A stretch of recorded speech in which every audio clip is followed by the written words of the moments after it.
Today I'm showing you guys how to make this incredible mac and cheese recipe. This is my own mac and cheese. I developed it after several trial and error methods of just figuring out what cheeses I liked, how much. The end result is a lot of cheese. This is a great recipe I love to make, especially for holiday meals, because it is so delicious, it's so decadent that it's a real special occasion type of side dish. The full written recipe is in the description, so don't you worry, you guys are going to love this recipe. We're gonna start by melting some unsalted butter in a large pot. And once that's melted, we're gonna add in some all-purpose flour, whisk it over medium heat for just a couple minutes, and then we're gonna pour in some hot milk. It was heated until just barely at a simmer.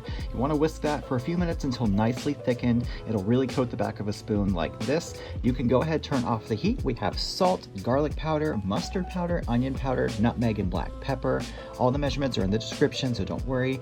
We're gonna whisk that and then add in all of the cheese. I've got Cheddar, Gruyere, Monterey Jack, and Colby Jack, about 8 ounces of each, which yes, that is 2 pounds of cheese, my friends. But this is why this mac and cheese is so good and why it's a special occasion type thing. I'm not eating this every day. You wanna whisk that until melted, and we're gonna add in a pound of cooked and drained macaroni noodles, or use whatever noodles you prefer. And then once that's mixed together, it's gonna go in a buttered dish. You want to use a 9x13. There's an 8x8 in the video because I made a half recipe for this video because I am not going to sit around with a whole dish of macaroni and cheese. That would be really ugly. But once all the macaroni is poured into your buttered dish, top it with a little more cheese, bake at 350 for 30 minutes, and you will be in heaven.